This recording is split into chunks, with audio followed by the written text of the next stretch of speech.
আসসালামু আলাইকুম সবাইকে। সবাই কেমন আছেন?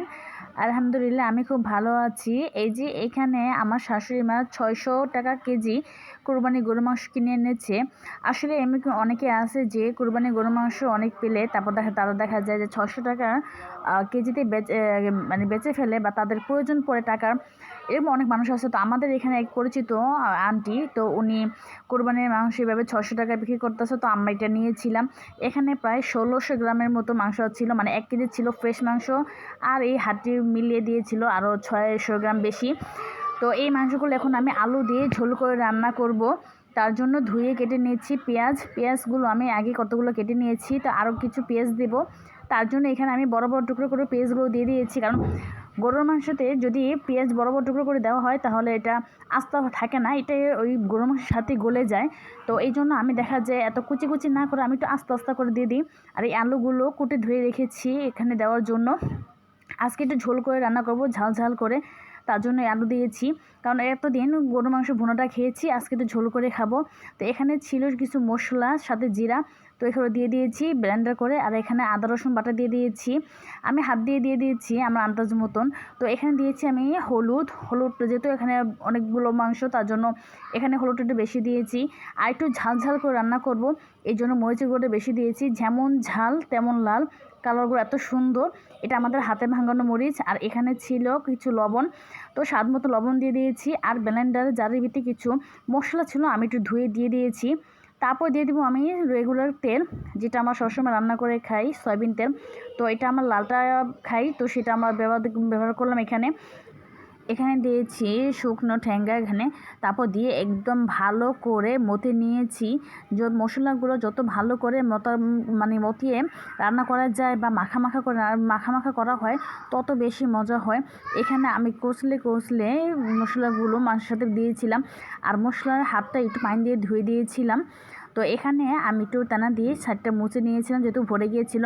তো এখানে আমি টেবিলের উপরে রেখে দিলাম, 1 ঘন্টার জন্য ঢেকে রেখে দিলাম। 1 ঘন্টা পর আমি ঢাকনাটা খুলে দেখলাম যে একদম ভালোভাবে মিশে গেছে। এখন আমি কুকারে বসিয়ে দিব।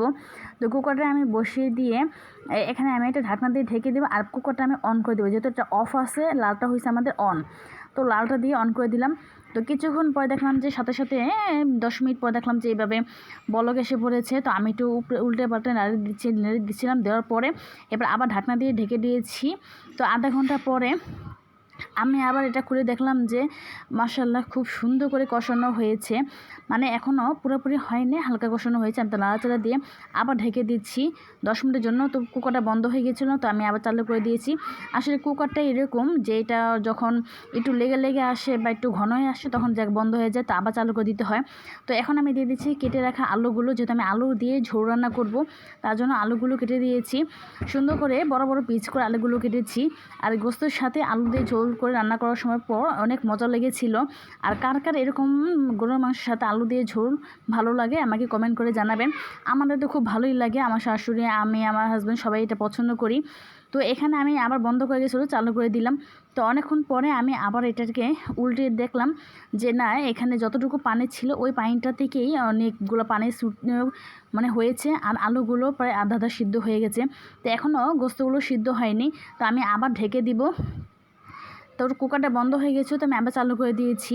তো কিছুক্ষণ পর আমার একটু 3 টুকরা মাংস আমি উঠিয়ে নিয়েছিলাম একটু দেখার জন্য যে কেমন কষেছে। তো আলুগুলো হয়েছিল, বাট মাংসগুলো আরেকটু নরম হবে, যেহেতু আমাদের বাচ্চারা খাবে, এই জন্য বাচ্চা খাওয়ার জন্য আরেকটু নরম করব। অনেকে আছে এক পর্যায়ে অনেকে নামিয়ে ফেলে শক্ত খাওয়ার জন্য, বাট আমরা আরেকটু নরম করব, তার জন্য দেখলাম যে কেমন হয়। তো খেতে অনেক মজা লেগেছিল। আমি একটু কামড় দিয়ে দেখেছিলাম। তো পরে আমি আবার ঝোল দিয়ে দিয়েছিলাম, যেহেতু শুকিয়ে যাওয়ার পর আমি ঝোল দিয়ে দিয়েছি, যেহেতু ঝোল রান্না করব। ঝোল দিয়ে তারপর অনবরত নেড়াচাড়া করে দেখে দিয়েছিলাম। তো লাস্ট ফিনিশিং আমি আর দেখাতে পারি নাই। তো এখানে আমি খেতে বসলাম। দেখেন গোস্তের টুকরাগুলো কি সুন্দর করে খুলে যাচ্ছে, মানে আমার সচরাচর এভাবেই খাওয়া দাওয়া করি, মানে মাংসটা এভাবেই নরম করে খাই। তো একদম সাদা ভাতের সাথে গরুর মাংসের ঝোল সাথে আলু, অনেকটা টেস্ট। এরকম খাবার আমাদের অনেক ভালো লাগে, বা গরু মাংস যেভাবে রান্না করা আমাদের ভালো লাগে, তা কার ভালো লাগে কমেন্ট করে জানাবেন। আর আমার চ্যানেলটা একটা সাবস্ক্রাইব করে যাবেন।